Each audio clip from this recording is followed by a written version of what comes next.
aywa Abdoulaye Cissé ñu moom la ñuy àndal Chérif ci jàngat bi ak la xew ca Kër Yërmande dafa mujjee mel ne loolu naan la maison de l'horreur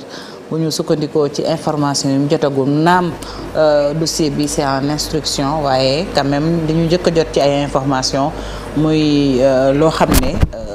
doy na waar yéeme na. bon fi mu toll mis en cause la nekk état mise en cause moom mi nga xamante ne mooy soxna si. ndax demagul sax ca tribunal ba mi ngi toujours commissariat central. on espère que xëy na tey dans la journée mën nañ koo defeere parquet boo boobaa nag lan mën a xam. fan la waanante di mujjee ki nga tam ba tax na kon mbiram présomption d'innocence boobu des koy respecté que yërmande lañu waxoon Ablaye. mais da nga jàpp ni société bi dafa nekk au banc des accusés maanaam faillite collective la ku nekk am nga ci responsabilité la xew. oui parce que lii bi muy feeñee. da ngay sax xeebu en fait ci yow ci sa bopp ku nekk yëg-yëg bi nga xam ne moom nga war a am ci xale moom nga war a am ci prise en charge enfance petite enfance jëmm ji nga xam ne moom la ñuy wax dëgg fa yàlla peut-être taxul ñuy wax ci tolluwaay bi parce que bon taxul ñuy wax daal parce que dafa am loo xam ne moo ëpp solo jëmm yi moo ëpp solo nit ñi ci seen bopp ci yenn yi ñuy nekk ba mu leen di dugal ci problème bu fekkoon ni problème bu yem ci jëmm nit la tey du ñu intéressé mais dafa di problème mu société boo xam ne dañu ci wax bu yàggul te mbiri xale daf fi jaaraat fi li tax ma jàpp ni faillite collective la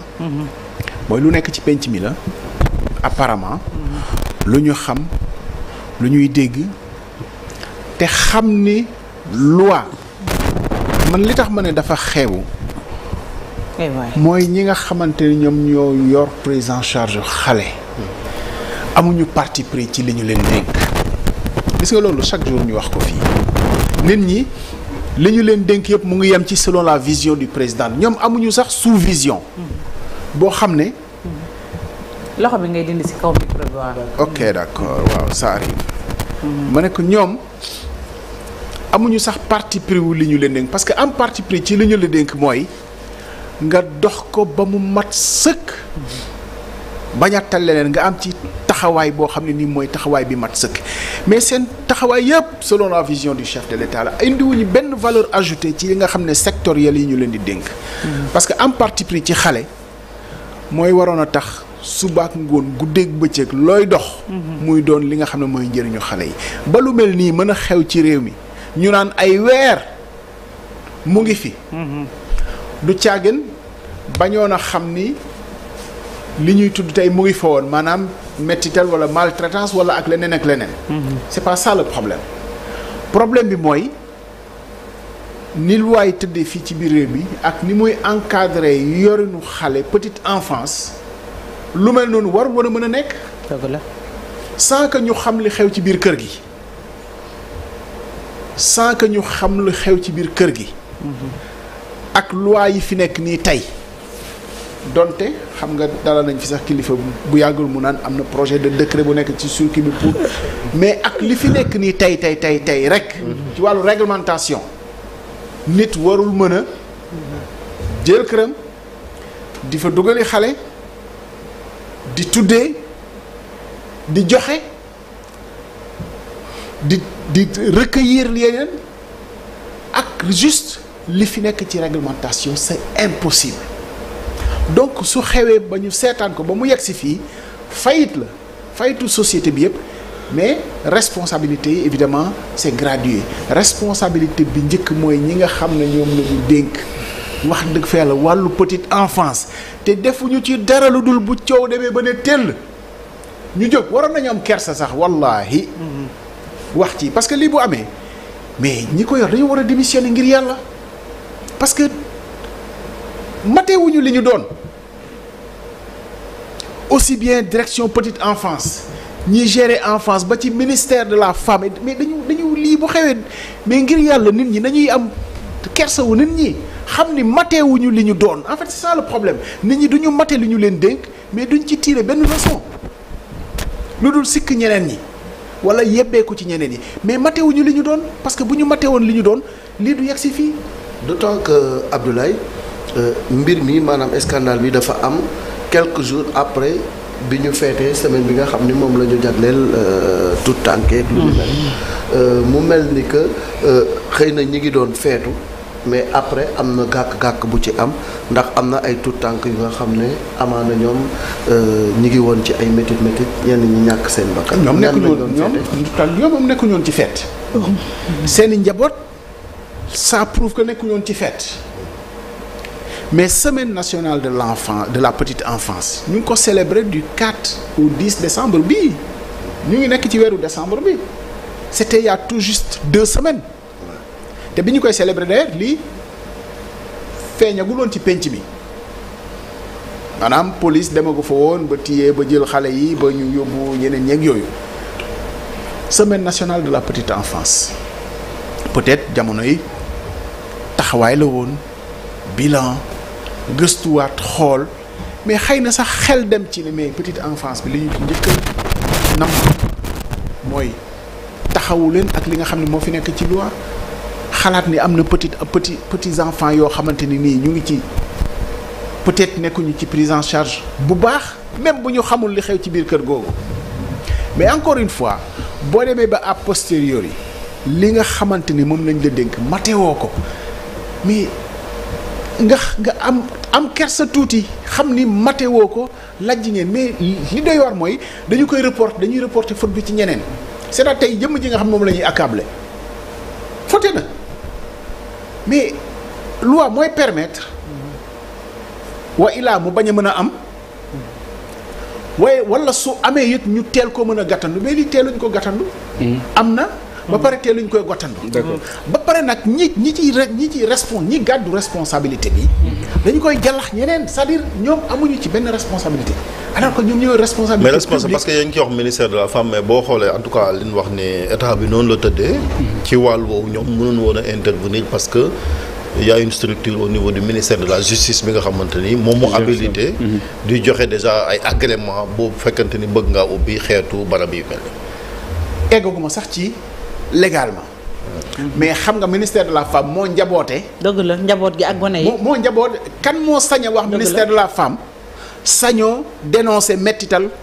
xale dëgg la sañoo dénoncer mettital jigéen évidemment bu ñu mettitalee jigéen fan lay mujjee tribunal du ministère mooy àtte mais kan mooy njëkk a jóg pour porter le plaidoyer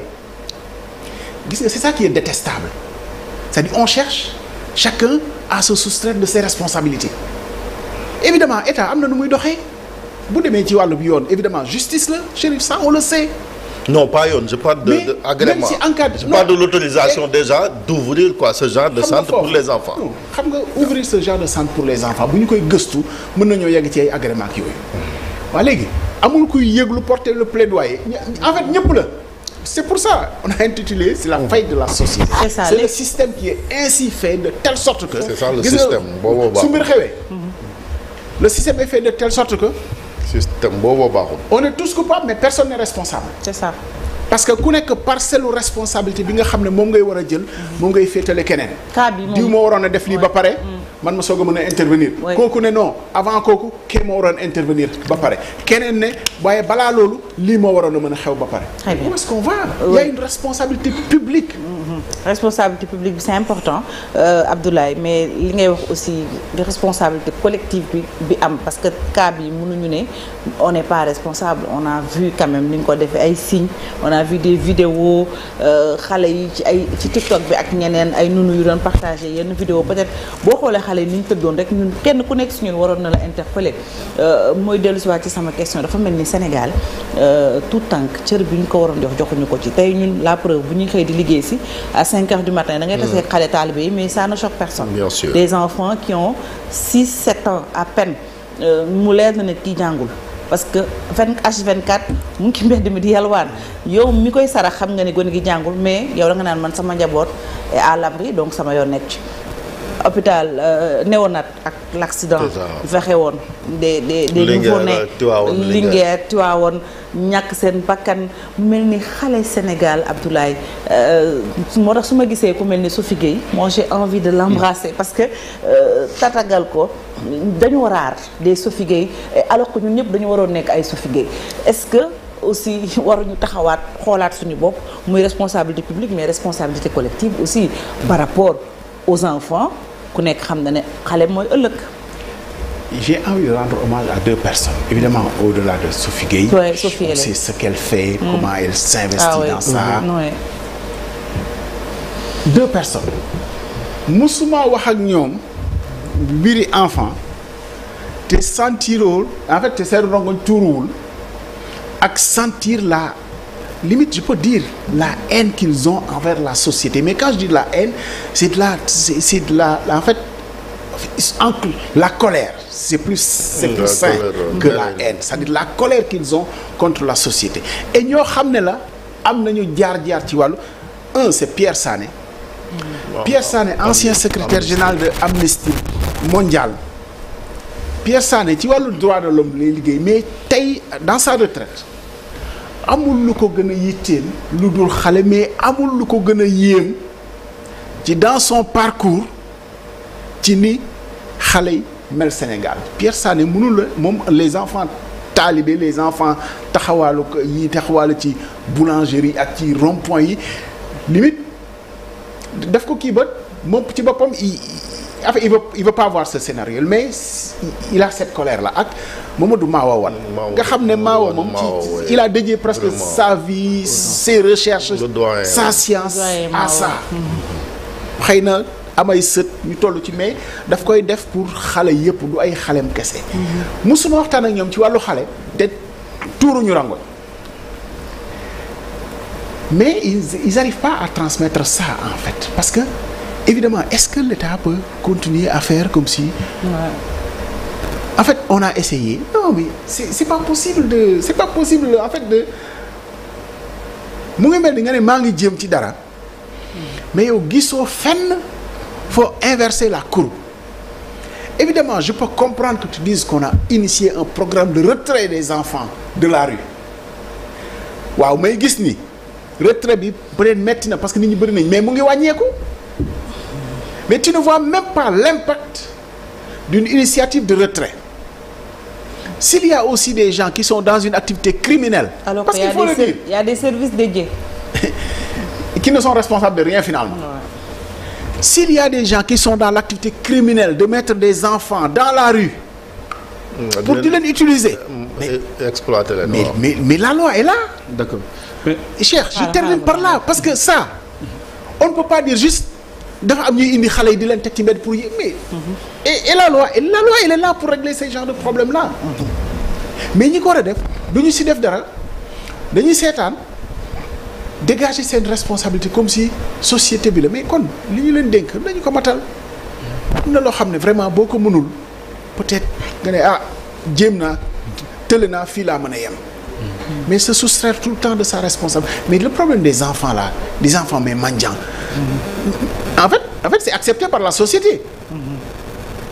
c'est accepté en fait c'est on a accepté que c'est comme ça que ça doit être dans ce pays ñun ñooy wër xale bu ñu sara sax mais je ne sais pas si vous avez déjà vu moi il m'est arrivé le matin je ne sais pas d'où sortent les enfants mais prenez l'autoroute de Malick Sy en allant vers Patte d'Oie am na foo xam ne mais en fait tu as l'impression que c'est un train qui amène les enfants et puis voilà mais c'est incroyable te loolu ni ma ko xamee la ko service yi nga xam ne ñoom ñoo ko war a lijjanti xamee soo amee problème pour fekk leen ci mbedd mi nga lijjanti fu ñuy jógee mais xëy na tu vas régler le problème évidemment si tu les retrouves juste dans la rue te xamoo fu ñuy jógee mais nga lijjanti xam fu ñuy jógee xam fu ñuy fanaan bu ñu fanaanee ci mbedd mi aussi xëy na am nañu jaar-jaar on peut retracer tout ça mais on ne peut pas juste se cacher derrière son petit doigt oui il y a des crimes il y a des passeurs loolu dafa yomb wala c'est des étrangers aussi amul droit def fi lu ko neex nañu waxante dëgg nit ñi am nañ droit rek tollu diggante yelwaan mais xam nañ ni kenn warul yelwaan loo xale ci anam yi nga xam ne ni moom la nekkee c'est pas que des étrangers surtout mais exactement loolu xam nga ni c'est un faux fuyant de dire que c'est des étrangers mais ku xas ba nekk sax ci réew mi nekkatoo fi étranger da ngay dëppoo ak charte réew mi mu jeex. parce que y a une semaine président mi ngi woon fële ca Dakar Arena mooy daara yi. fi doon def journée nationale daara pour réforme yi mais problème boobu posé wu nag alors que wax nañ ni dinañ jël ci budget bi 6 milliards ci bokk nañ sax au-delà de ndimbal na ci wàllu xaalis ñu jël ay ceeb ak diwlin loolu suñ ko defee c'est pour xëy na xale yi bañ a demati génn ci mbedd mi de yalwaan mais il faut que mu am benn volonté politique boo xam te ni moo mën a tax justement ñu yegg si foofu. mais xam nga on va même fausser le problème. Chérif parce que je pense que évidemment modernisation daara lu baax la parce que ci encadrement ci prise en charge bi la mais le problème c'est déplacé parce que borom daara yi ñoom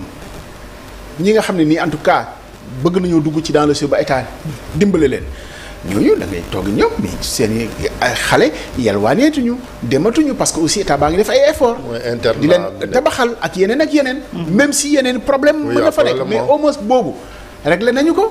mais mënuñu continuer di wax ni ñi nekk ci mbedd di yelwaan waa daara yi la parce que si on règle le problème dans les daara il va falloir aussi s'attaquer à ce problème-là qui sont ces enfants ne sont responsables de rien limite bu ñu leen jàppee ñooñu mënoon leen jàpp ne yaa ngi leen yóbbu kaso ñooñu c'est des enfants qui ont besoin d'aide qui ont besoin gis nga dafa am je finis par là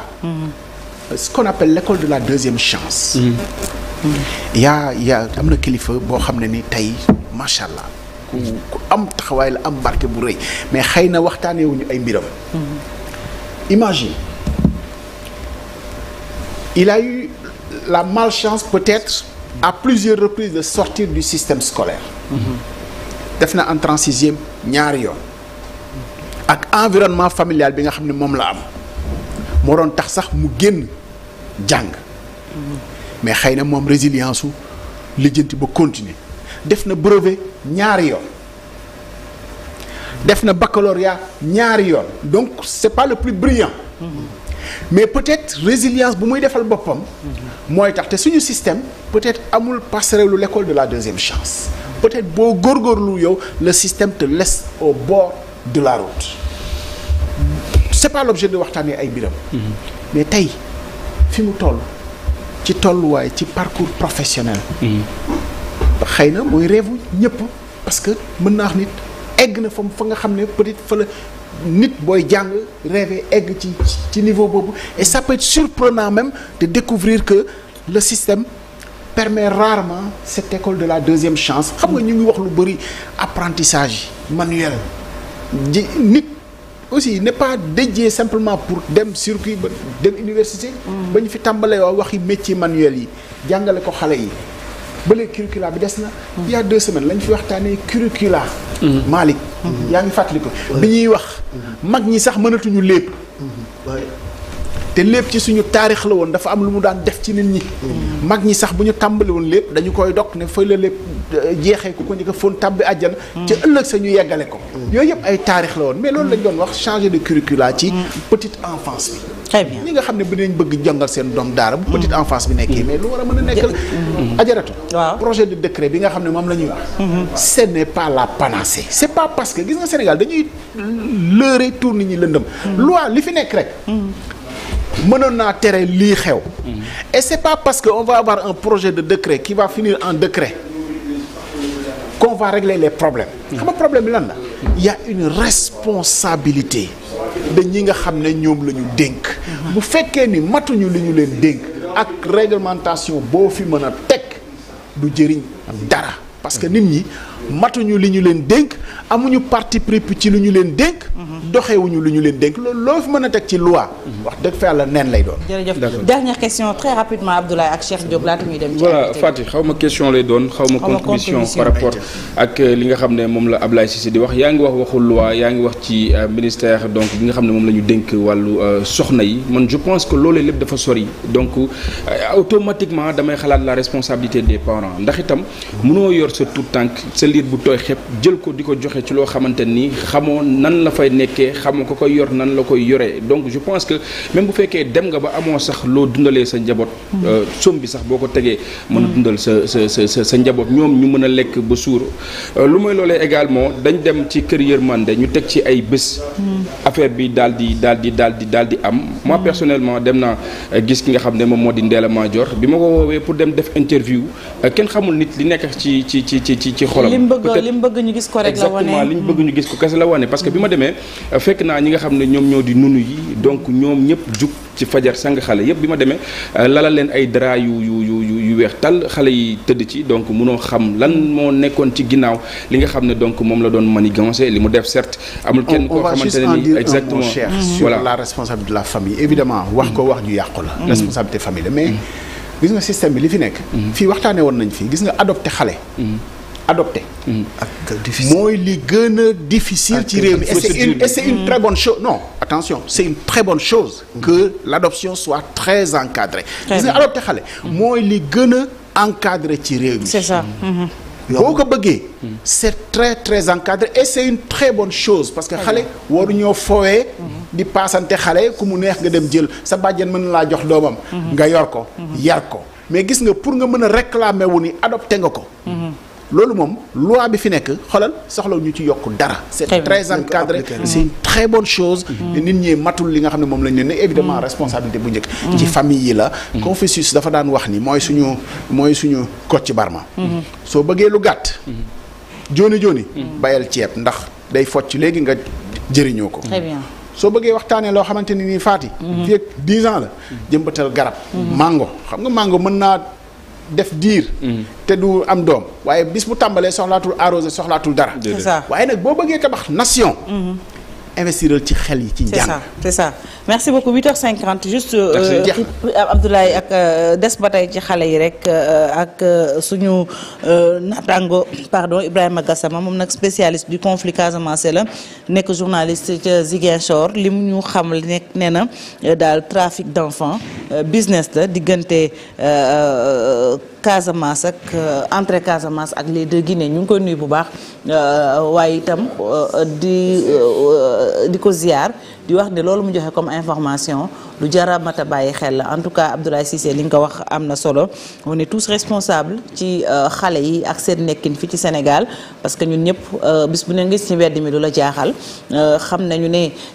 gune yee ñay jàng ca daara ya la preuve ci mel ni kokki gis nañu ay anciens yu nekkoon ca daara ja ñoom ñoo takk seen digg ne gune yi duñu yalwaanati di ci def seen i koppar tabax benn cuisine boo xam ne mi ngi ci 2 milliards ñi seen doole matut loolu itam ñu ngay góorgóorlu ut seen i gone ñu am seen ndey daara ci koñ bi yalwaat nga itam encadré nañ ko mais xale yi ñu gis ci les grandes villes ñuy fanaan ci mbedd mi yor seen pot léeg-léeg kenn dab leen ne yaa jël sama téléphone ak lu ni mel ñun ñëpp xam nañu ne c'est des enfants qu'on exploite mais dañuy noppi ba jëyee am ko defee kenn ku ne su ma xoolee Malick ne ko ñu ne Malick xool ma ne ma ñun la après ça s'arrête là muy loo xam ne on doit faire une introspection ñun ñëpp tàmbale ko ci sama bopp en attendant waaw Asnaw Ndukumaan yàlla moom projet bi moom moo ko Fallou Lo Gaynde Kokki ils sont nombreux Serigne Mboup Alaaji Dablo ils sont très nombreux dafa def également lu mel noonu fële ca Ndukumaan ca Kaffrine def ko ci Jolof donc dafay def liggéey bu am solo te lu mel noonu la ñu war a lawal c'est ça lu mel noonu la ñu war a lawal fexe ba ñi nga xam ne ay doomu daara lañu ñu taxawal ku ci mel ni Aliou Diabou Sénico donc voilà il y a des gens yi nga xam ne ñu ngi fexe ba daara mel ni mu war a mel c'est ça li ci des na mooy état jël ay responsabilités ñoom as ndaw Ndukumaan ak ñeneen ñoo xam ne xamuñu leen muy peut-être tàmmuñu miinuñu média ay Fallou Lo Gaynde Kokki ils sont nombreux ay doomu daara yoo xam ne ñi ngi takk seen digg di jàppale daara yi parce que gis nañu daara li mu def ci ñoom ils sont devenus ceux qui sont devenus des exemples des références kon bu ñuy wax ñiy jàng ci daara ji ak ñi yore wattu alxuraan taxuñu ñuy wax mais ñiy raas dem te yàq mbir moomu ñoom la ñuy joxañ baaraamu tuuma ndax ñoom ñooy exploiter xale yi léegi ñu dem ca suñu invité ak Chérif Dia.